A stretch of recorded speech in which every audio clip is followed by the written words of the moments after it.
오늘 시편 42편, 43편을 이제 여섯 번째 시간으로 이제 마무리를 하려고 그렇게 생각을 합니다. 지난 시간들 가운데에서 여러분들에게 특별히 이 말씀을 통해서 각자에게 또 기억나는 또 새겨지는 그런 은혜의 말씀들도 분명히 있었을 테지만은 또 이 시간에는 이 말씀을 다시 한 번 더 생각을 하고 마무리를 지으면서 지난주일 말씀을 드렸던 것처럼 첼로 역정에 대한 이야기와 좀 연결을 시켜보면서 마무리를 하려고 그렇게 생각을 합니다. 사실 믿는 사람이라고 해서 낙심할 일이 전혀 없는 것도 아니고, 또한 믿는 사람이라고 해서 요즘 현대인의 많은 질병 가운데 하나인 또 우울증이 없는 것도 아니고, 또 반면에 우리가 그런 질병을 가지고 있다 그러면은 속으로 저 사람 너무 믿음 없는 거 아니야? 이런 식으로 우리가 사람들을 또 좀 약간은 경계하는 그런 태도들도 있을 수가 있다는 거죠. 그러나 아니라는 거예요. 믿음 있는 사람들도 얼마든지 오늘 본문에서 우리가 보는 것처럼 때로는 하나님과 친밀한 그런 사귐, 그러한 예배, 그런 성도들과의 교제, 풍성함을 누렸던 그 시절이 너무나도 그에게 갈망되어졌던 시절로 떠올려지기도 하지만은 지금은 과연 하나님이 계신가? 하나님이 계신다고 하면은 내가 왜 이렇게 힘든 고비들 내 인생에 정말 내일이면은 이제 나는 그만이라 그렇게 정리할 만큼 그런 사연들이 있는, 어려움이 있는 그러한 시기가 올까, 그렇게도 우리는 생각할 때가 많이 있다는 겁니다. 과연 믿음이 없어서 그럴까요? 저희들이 신학교를 다닐 때에 아주 유명한 그런 그 강해 설교를 잘하기로 소문났던 선교사님이 한 분 계셨습니다. 데니스 레인이라고 하는 이 선교사님은 영국의 선교사님이었는데 이분이 주로 이제 말레이시아에서 선교사로 있다가 한국을 자주 오셨어요. 그래서 한국에 한동안 머물러 계시고, 이분이 워낙 강의가, 설교학에 대한 강의가 탁월해서 저희들이 신학교 시절에도 그분의 강의를 참 찾아서 듣고 세미나에 가서 듣고 그렇게도 많이 했더랬습니다. 근데 그 사모님이 데니스 레인 목사님 사모님이 깊은 우울증을 앓았더랬습니다. 어떻게 생각하세요? 선교사는 우울증을 앓으면 안 됩니까? 선교사는 우울증을 앓으면 믿음이 없는 선교사입니까? 그렇지 않죠. 18세기에 뉴잉글랜드에서 인디언 원주민을 대상으로 해서 선교했던 데이비드 브레이너드라고 하는 그의 생애와 일기라고 하는 책이 아주 유명하게 우리에게 알려져 있습니다만은 18세기뿐만 아니라 사실은 오늘날 교회 역사 가운데에서도 가장 경건한 그러한 사람 가운데 한 사람으로 소개되고 있는 분이 바로 그분이에요. 그런데 그분도, 그렇게 유명한 경건한 그분도 심각한 우울증을 앓았다는 기록이 있는 거예요. 그렇게 경건하다고 칭송받고 있었는데, 지난 주일날 말씀을 드렸던, 우리가 설교 후에 찬송을 불렀던 샘물과 같은 보혈의 그 찬송시를 작사했던 윌리엄 카우퍼라고 하는 분도 자살 기도를 5번이나 했던. 여러분들 자살 기도를 실제 실행에 옮기는 거 쉽지 않습니다. 여러분 생각은 많이 할 수 있겠죠. 너무 힘들면은. 주중에 제가 어떤 분으로부터 전화를 받았는데 굉장히 목사님 이거 어떻게 하면 좋습니까? 우리 아들이요 최전방에서 철책선에서 근무하는데 우리 아들이 자살 기도를 해가지고 그래가지고 지금 부대가 아주 왈칵하게 따른 거예요.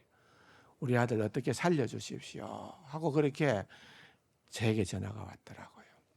그래서 제가 할 수 있는 일이 그렇게 많지가 않잖아요. 그래서 수소문해서 우리 군목 목사님들을 좀 이렇게 전방부대에 찾아서 연결을 하고 또 돌보고 관심을 가질 수 있고 그렇게 되면 결국은 이제는 군에서는 전역을 시켜요. 더 이상 군대의 근무에 적응할 수 없다고 그렇게 판단을 해서 그래도 어쨌든 생명은 다시 그런 시도를 하지는 않아야 되니까 어쨌든 그런 식으로 조치를 했어요. 얼마나 부모의 입장에서는 힘이 들겠습니까? 그런 일들이 사실은 먼 발치에서 일어나는 그런 일들이 아니고요. 우리 주변에 언제든지 일어날 수 있는 일들이라는 거예요. 그런 절망과 그런 낙심과 그런 우울증과 그런 영적인 침체에 우리가 빠질 때에 여러분 우리는 믿는 사람으로서 하나님의 백성된 그러한 자들로서 우리가 믿음을 적극적으로 잘 활용을 하고 또 그런 가운데에서 우리가 하나님을 바라보고 하나님을 더욱더 갈망하고 또한 우리에게 주시는 말씀을 통하여서 위로함을 얻고 새 힘을 얻고 일어설 수 있는. 그래서 시편 42편 43편의 말씀이 그 옛날 구약 시대에 다윗이라고 그렇게 많이들 생각을 하지만은 다윗이 고백했던 개인적인 고백으로 그치는 것이 아니라 오늘 이 시대에 저와 여러분들에게도 역사하시는 살아있는 하나님의 말씀이 되어야 할 줄로 믿습니다. 철로역정을 여러분들이 읽어보신 분들이 아마 많이 있으리라고 봅니다. 또 읽고 잊어버리고 또 읽고 또 읽고 그렇게 하신 분들도 계시겠죠. 그런데 이제 제가 철로역정에 특별히 기억나는 부분을 오늘 이 본문의 말씀과 연관해서 좀 얘기를 하자면은 철로역정에 나타나는 주인공은 존 번연이 그 책을 쓸 때 주인공은 이름이 크리스찬입니다. 크리스찬이죠. 그래서 우리말로는 기독교인, 성도 이렇게도 번역을 합니다만은 그냥 크리스찬이라고 합시다. 크리스찬이 이제 이 하늘 천국을 가는 그 길에서 만날 수 있는 그런 실제적으로 그가 경험했던 그런 일들이 대부분이지만은 그런 어떤 삶의 고비들 때로는 그것이 정말 힘든 고비였을 수도 있고 때로는 하나님의 특별한 위로. 여러분 제가 전에 설교했던 것처럼 인생을 살아가 보면은 인생에 마라가 있습니다. 마라 그죠? 예. 인생에 마라가 있고 또 인생에 마라만 있는 것이 아니라 하나님께서 또 뭘 줍니까? 예, 엘림을 줍니다. 엘림을 줘요. 그래서 사실은요 이스라엘 백성들이 그 홍해를 건너고 사흘거리를 건널 때에 여러분 생각을 해보십시오. 참 우리 인간이 너무도 참 뭐라 그럴까요? 가볍다라고 할까요? 예. 홍해 바다를 건너고 출애굽을 한 것은 말 그대로 영광의 엑스도스였습니다. 영광의 대탈출입니다. 이거는 하나님의 기적적인 손길로 애굽 왕 바로의 손길로부터 그들을 구원해 냈는데 그 간격이 얼마나 대단하겠습니까?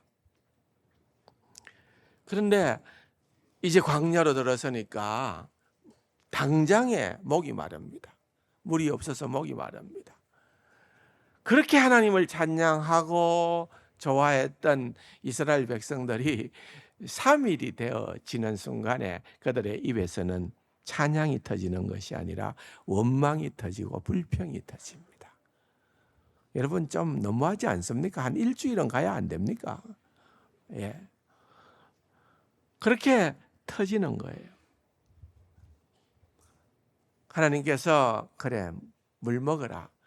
그런데 그 물이 먹을 물이었습니까? 선물이었습니다. 먹지 못하는 물이었습니다. 더 불평하는 거죠. 하나님께서 그 선물을 또한 단물로 바꾸어 주십니다. 그리고 난 다음에 이제 조금 힘을 내어서 갔더니만은 오아시스가 나옵니다. 하나님께서 그들을 위로해 주시기 위하여서 엘림을 허락하신 것이죠. 엘림에 그들이 머물렀던 기간이 한 달이 조금 넘었습니다. 대략 계산해 보면은 35일 정도 됩니다.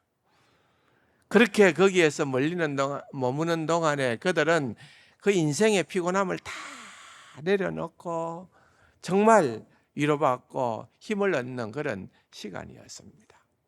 그런데 우리가 간과해서는 안 되는 것은 하나님은 엘림이 우리 인생의 최종 목적지가 아니게 만들어 놓으신 거예요. 우리가 가야 할 곳은 가나안입니다. 엘림에 머물러서는 안 된다는 거죠. 얼마나 감사하겠습니까? 엘림이 좋아서 그 한 달 가까이 머무는 동안에 뭐 그들의 입에서 터져 나왔던 얘기는 God is so good, good, good. 하나님은 너무 좋으신 분입니다. 하나님은 너무 좋아요. 그 얘기만 계속했을 거예요. 그런데 그들이 그렇게 하고 난 다음에 또다시 떠나는 길은 고난의 길이었습니다. 어려움의 길이었습니다. 인생이 그렇다는 겁니다. 여러분 크리스찬이 이제 그런 어떤 하나님의 강, 생명수 강가에서 소망이와 함께 그런 어떤 기쁨을 잠시나마 누리게 되어졌습니다. 그러나 그것이 그들의 최종 목적지가 아니었기 때문에 이제 길을 떠납니다. 길을 떠나는데 이제 강을 따라 강과 함께 길을 떠나가는 그 길에 가다 보니까 또 짜증이 나는 거예요. 힘든 거예요. 길이 험한 거예요. 자갈길이에요. 눈을 들어보니까 강과 같이 연하여서 지금 전도자가 가르쳐 준 그 길, 또한 해석자가 얘기했던 그 길을 걸어가고 있기 때문에 탈선의 우려는 지금은 없는데 그의 마음속으로는 저쪽 건너편, 나는 강 이쪽인데 강 저편에 있는 길을 보니까 자갈길도 아니에요. 푸른 초장길이에요. 너무너무 편안한 길이에요. 그러니까 크리스찬이 소망이에게 얘기를 합니다. 야, 여기 계단도 있고 여기 발판도 있어. 여기 건너가라고, 누가 넘어가라고 그렇게 만들어 놓은 데가 있네. 우리 건너가 보자. 건너가서 저 길도 가면은 강길 따라 쭉 가면은 우리의 목적지니까 길 잃어버릴 염려도 없고 가자 했더니만은 소망이가 하는 이야기는 괜찮겠어요? 주저하는 겁니다. 뭔가가 걸리는 겁니다. 지금 우리가 좀 고생스럽기는 하지만은 이 길이 생명의 길인가 하는 것은 우리가 알기 때문에 그리스도인들은 그 길을 가야 된다는 거예요. 성도의 여정은 좁은 길이에요. 그리고 그 길은 누구든지 나를 따라 오려거든 자기 십자가를 지고 나를 따르라. 주께서 말씀하신 것처럼 그 길은 그렇게 호락호락한 길이 아니라는 것을 소망이가 얘기를 합니다. 그럼에도 불구하고 크리스찬은 괜찮다. 저기도 가봐. 좀 편하게 가.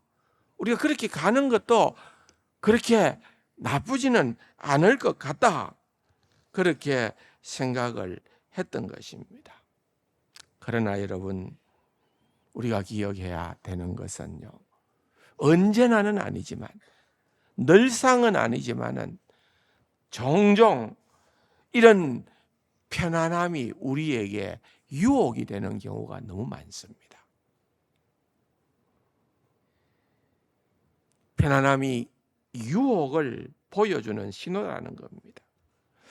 여러분 가만히 생각을 해보십시오. 우리의 인생이 좀 편안하게 되어졌을 때에 우리가 하나님 앞에 더 겸손하게 나아가고 무릎을 꿇고 하나님을 찬양하고 하나님께 감사하고 하나님만 높이고 더 믿음의 돈독한 자리로 나아가고 그렇게 되어지는 그러한 어떤 계기가 되는 편안함이 있습니까? 그렇지 않으면은 여러분, 우리가 이 편안함에 봉착하게 되어질 때에는 때로는 우리가 영적으로 잠도 자게 하고 기도하지 않게 하고 마음을 부유하게 하고 헛된 것들, 그것에 우리의 마음을 빼앗기게끔 만듭니까? 후자인 거예요. 그래서 편안함이 주어질 때 우리는 더 긴장을 해야 되는 것입니다.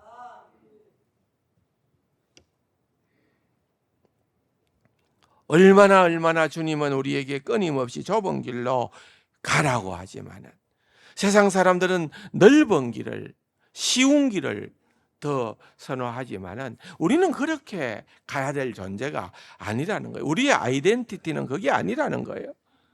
우리의 정체성은 그게 아니라는 거예요. 그런데 우리도 그 길을 간다는 거예요. 그냥 편하면 좋고 잘 되면 좋고 잘 살면 좋고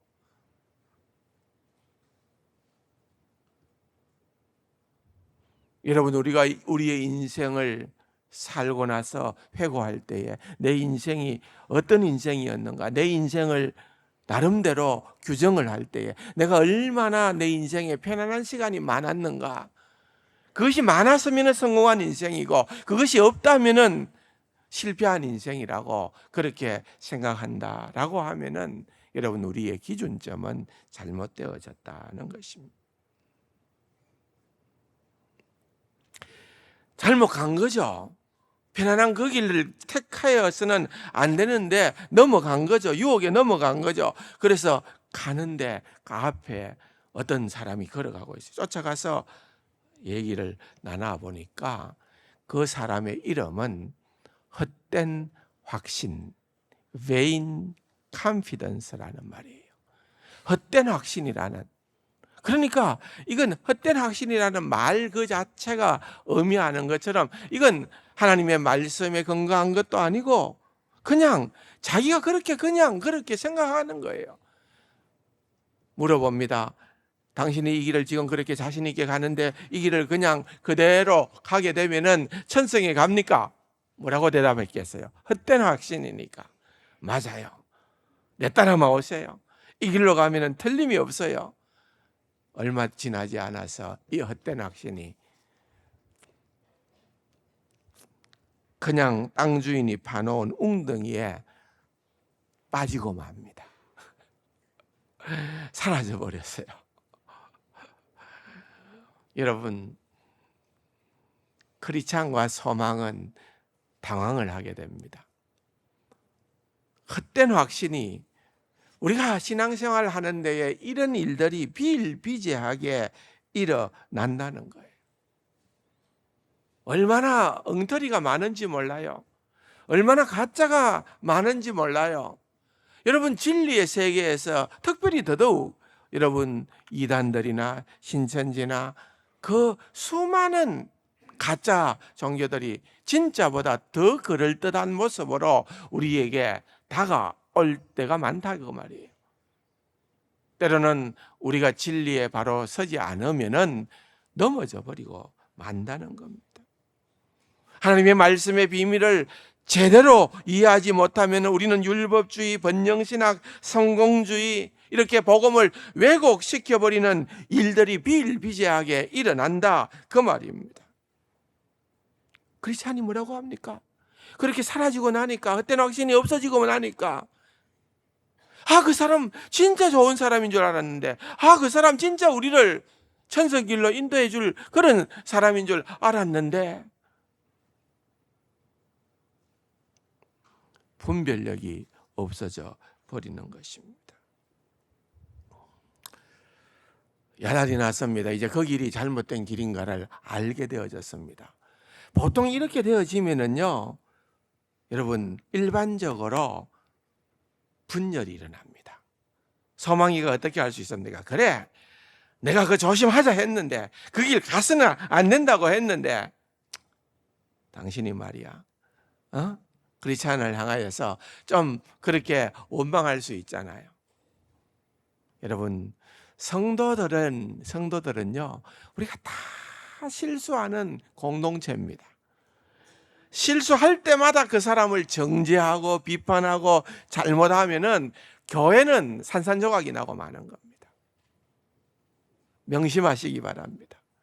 교회는 그럴 때에 그리스도인의 특성이 나타나는 겁니다. 뭐 해야 돼요? 따라합시다. 용서하자. 용서하자. 소망이가 그걸 보여주는 거예요. 크리스찬을 용서합니다. 크리스찬이 내가 잘못했으니까 용서해 달라고 하니까 사실은 크리스찬이 연상이고 또 더 강한 자였습니다. 소망이가 용서를 합니다. 여러분, 빌립보서 2장에 보면은 모든 일을 원망과 시비가 없이 하라 그랬습니다. 에베소서 4장에도 보면은 서로 친절하게 하며 불쌍히 여기며 서로 용서하기를 하나님이 그리스도 안에서 너희를 용서하신 것 같이 하라. 하나님이 그리스도 안에서 우리를 용서하는 것은요, 이건 무조건적입니다. 십자가의 사랑은 조건이 없는 사랑이다 그 말이에요. 그렇게 용서하셨다. 골로새서 3장에도 보면은 누가 누구에게 불만이 있거든 서로 용납하여 피차 용서하되 주께서 너희를 용서하신 것 같이. 그러니까 여러분 보세요. 사도 바울이 신약성경의 빌립보서에서 에베소서에서 골로새서에서 거듭 강조하는 것은 너희들은 용서하고 너희들은 사랑하고 너희들은 용납하고. 여러분, 그게 그리스도인이라 그 말입니다. 잘못을 자꾸 시비하면은 갈라지게끔 되어져 있는 겁니다. 그래서 돌아서는 거죠. 다시 원래의 길을 돌아가야 되는 겁니다. 이게 중요해요. 그래서 여기에서 크리스찬은 존 번연이 이 크리스찬을 묘사를 하면서 이 책에서 인용을 하기로 예레미야서 31장 21절을 인용을 했는데 큰 길 곧 내가 전에 가던 길을 마음에 두라 돌아오라 그랬습니다. 돌아와야 된다는 거예요. 계속 잘못된 줄 알았는데도 그 길로 계속 가서는 안 된다는 거예요. 어떠한 대가를 지불하든지 간에 돌아오라는 거예요. 돌아오라. 원래의 길로, 원래 진리의 길로, 그 옛적 길로 우리의 믿음의 선배들이 목숨을 걸고 붙들었던 그 진리의 길로 돌아와야 된다 그 말인 것입니다. 오늘날은 자꾸만 세상이 편의주의로 바뀌다 보니까 우리는 그런 식으로 옛날 방식으로 그렇게 고리타분하게 그렇게 원칙적으로 신앙생활을 하면은 교회가 성장할 리가 만무하다. 그런 얘기 목사님 그만하고 교회 오기는 왔는데 좀 잘 사는 법 이런 거 좀 설교해 주면 안 됩니까? 돈 버는 법 이게 좀 목사님 얘기해 주면 안 됩니까? 제가 그런 말 해도 여러분들이 믿지도 않겠지만은 그렇잖아요. 그런 거 얘기해 달라고 세상 사람들은 얘기를 하는 거예요. 옛적 길을 원치 않는다는 거예요. 존 번연이 깨달은 것은 이것입니다. 벗어나는 것은 바른 길을 가다가 유혹을 받아 벗어나는 것은 너무 쉽대요. 근데 벗어난 길에서 회복되는 것은 너무너무 어렵다. 여러분, 우리가 한번 넘어지고 나면은요, 한번 넘어지는 거, 유혹에 빠져 넘어지는 거는 이건 쉬워요. 그런데 그 자리에서 다시 원래대로 회복하는 거는 이건 너무너무 어렵다는 거예요. 근데 어렵다고 안 하면 됩니까? 해야 돼요. 예, 막 천둥 번개가 치고 돌아오는 길에 난리굿이 납니다. 고비고비들이 죽을 고비가 옵니다. 그럼에도 불구하고 크리스찬과 소망이는 아주 힘든 그 상황들을 돌아옵니다. 너무 지쳐가지고 피곤해서 그냥 그 자리에서 쓰러져 잠을 잤는데 그 잠을 자서 아침이 되어졌어요. 그곳은 여러분 다른 곳이 아니라 절망 거인이라고 하는, 뭐라고요? 절망 거인이에요. 한번 보여줄까요? 절망 거인이 얼마나 큰지요. 사진 한번 보여줘 보세요. 이 이야기를 가지고 사진을 했는데 다음 장을 보면은요, 절망 거인이 이 정도는 됩니다. 잘 보입니까? 크리스찬하고 소망이가 이제 자다가 깨보니까 이제는 절망 거인의 소나기에 들어간 거예요. 그래서 절망 거인의 지하 감옥에, 아까 앞에 장면을 보세요. 지하 감옥에 이제 갇히게 되는 거예요. 갇히게 돼요. 여기에서 이제부터 생고생을 합니다. 사실은 이게 철로 역정 1부, 2부 전체 중에서 제일 힘들었던, 그들이 경험하는 가장 절망적인 그런 장면에 대한 묘사입니다. 그래서 제가 이 내용을 오늘 인용을 했던 겁니다. 여러분, 얼마나 힘들었는지 모릅니다. 또 사실은 이 상황은요, 어떻게 생각해 보면 존 번연이 12년 동안 영국의 감옥 생활을 했거든요. 예수 믿는다는 이유 때문에. 그 감옥, 여러분 영국 성의 그 감옥을 한번 그려보십시오. 습하고 참 얼마나 냄새하고 기키하고 말도 다 할 수 없는 그런 감옥 생활을 그가 직접 경험을 했기 때문에 지금 저 장면을 저렇게 잘 묘사를 할 수가 있는 것입니다.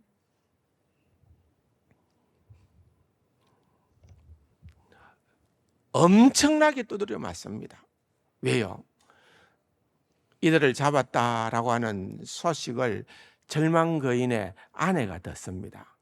지난 주일날 제가 절망 거인의 아내 이름을 뭐라고 했습니까? 자포자기, 그렇게 얘기했죠. 그런데 그 영어로 단어를 보면은, 영어 단어를 다 이제 번역해 나가고 이름을 그렇게 만드는데 디스트루스트라고 해요. 디스트루스트라는 말은 불신이라는 말이더라고요. 그러니까 어떤 책은 자포자기라고 했는데 또 어떤 책을 보니까 불신이니까 또 어떤 책에서는 이 이름을, 이 절망 거인의 아내 이름을 의혹 이렇게 해놓은 것도 있어요. 의혹, 불신, 뭐 자포자기 그렇게 해놓았더라고요. 그런데 이게 더 한 수 더 뜨는 인물입니다. 소크라테스의 아내처럼 한 수 더 떠는 인물이에요. 하여튼 막 반쯤 패 죽여라 이렇게 남편한테 얘기한 거예요. 절망 거인이 와가지고서는 때립니다. 잔인무도하게 때립니다. 거의 죽을 만큼 때립니다. 그렇게 수요일 날 아침에 붙들린 이들은 수요일 날 밤에 그 불신의 말을 듣고 목요일 날 아침에 절망 거인으로부터 무수히 맞습니다. 그날 밤에 또 아내가 코치를 합니다. 그 정도로 갖고 안 된다. 스스로 목숨을 끊도록 해라. 그래서 목요일 날 그렇게 코치를 하죠. 그래서 금요일 날 아침에 절망 거인이 나와가지고서는 그들에게 칼과 밧줄과 독약을 줍니다. 다 뭡니까? 자살할 수 있는 수단입니다. 칼로 찔러 죽든지 목매어 죽든지 약 먹고 죽든지 그렇게 해라는 거예요. 그렇게 하는 게 너희 신상에 나을 거다. 너무 힘드니까. 너무너무 힘드니까. 근데 실제 너무 힘드니까 크리스찬이 어떻게 생각을 했는가 하면은 죽고 싶다. 자살하고 싶다. 아마 존 번연의 생각이었을 것 같아요. 그렇게 묘사를 합니다. 그러니까 소망이가 말 그대로 소망이니까 자꾸 격려를 해줍니다.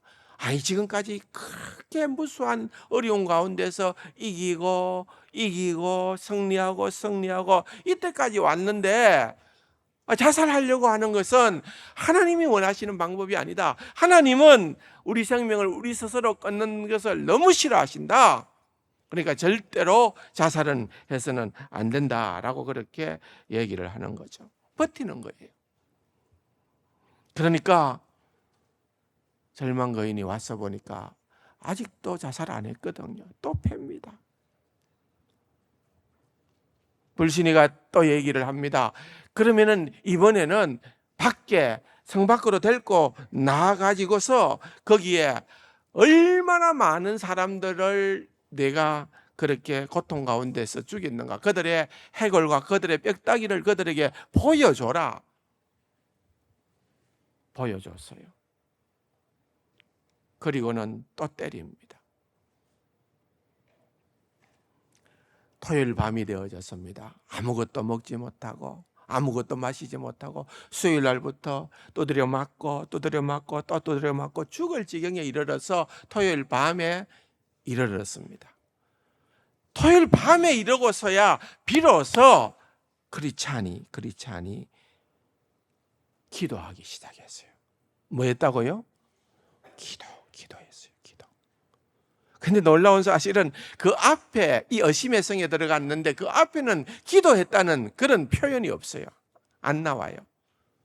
이때 비로소 이 어려운 가운데에서 비로소 크리스찬이 밤새도록 기도를 하는데 기도하는 순간에 뭐가 갑자기 턱 생각이 났는가 하면은 내 가슴에 뭐가 있는데? 뭐가 있어요? 내 가슴에 뭐가 있는데? 열쇠가 있는데. 뭐가 있다고요? 열쇠가 있대요. 여러분 열쇠가 뭐예요? 열쇠가 열쇠 아니에요. 그렇죠? 열쇠는 열쇠예요. 열쇠는 갖다 대면 뭐 하는 겁니까? 열리는 거예요. 지금 이 어심의 성에 갇혀가지고 꽁꽁 묶여 있어요. 꽁꽁 묶여 있어요. 문이라는 문은 다 자물쇠로 닫혀 있어요. 그런데 깨달은 거예요. 이 열쇠가 있는데 내가 그건 몰랐다. 이거 언제 받았는지도 모르겠는데 이게 전도자가 내가 떠날 때 줬나? 아니면 내가 십자가를 만나게 됐을 때 그때 천사가 내게 줬나? 아무튼 이 열쇠가 있는 거예요. 그래서 열쇠를 갖다 댑니다. 갖다 대니까 하나씩 문들이 열리는 거예요. 하나씩 문들이 열리고 결국은 마지막 문을 여는 순간에 덜커덕 소리가 나는 거예요. 절망 거인이 잠자고 있다가 소리에 깨가지고서 잡으려고 했는데 여러분 절망 거인의 치명적인 약점이 뭡니까? 맑은 날씨에 가끔씩 발작을 일으키는 것. 사지를 못 써요. 사지를 못 써. 그래서 무사히 빠져나오고 결국은 생고생을 한 끝에 원래의 그들이 벗어난 그곳으로 도달하게 되는 거예요. 여러분 그 내용들이 거기에 그렇게 기록되어져 있고 또 사실은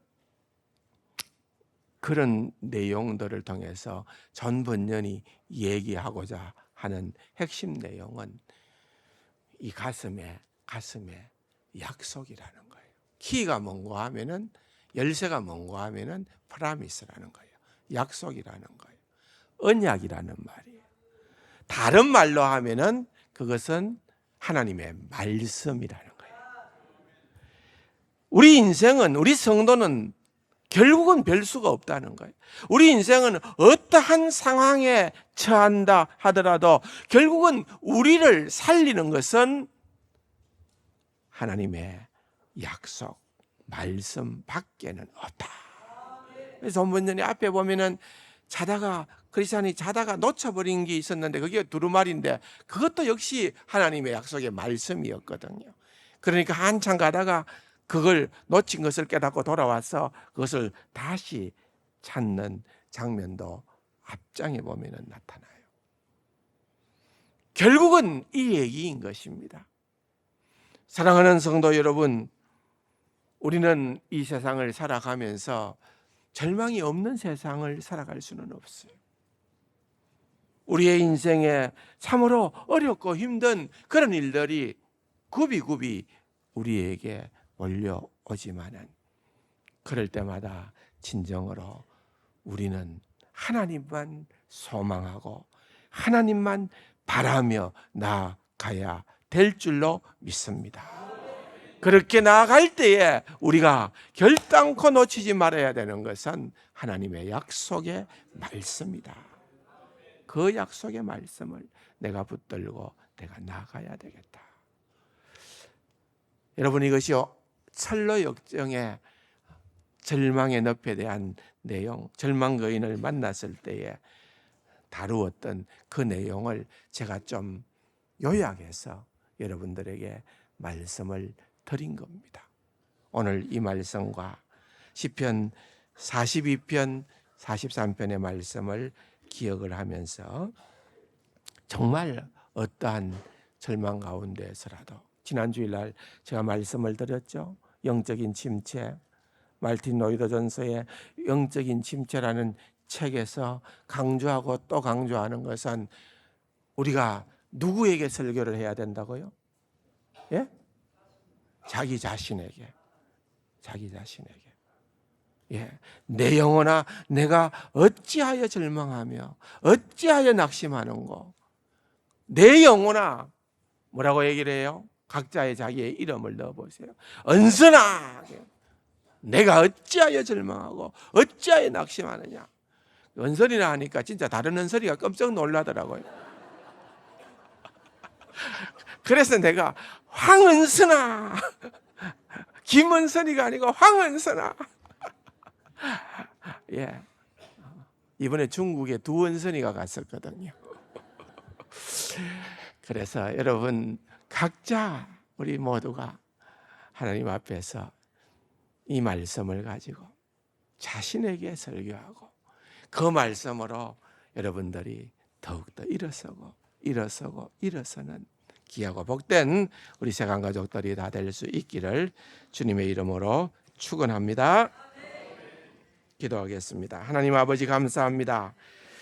저희들의 인생에 이런 일들이 일어나지요. 그렇지만 여전히 하나님께서는 우리들을 붙들고 계시고 우리의 인생과 우리의 운명이 하나님의 전능하고 선하신 손안에 있음을 알게 하시고 주님 빛이 없고 캄캄한黑暗 가운데 행할지라도 말씀하신 대로 약속을 붙잡고 하나님을 의지하며 절망과 낙심의 성을 벗어나는 그런 복된 은혜를 허락하여 주옵소서.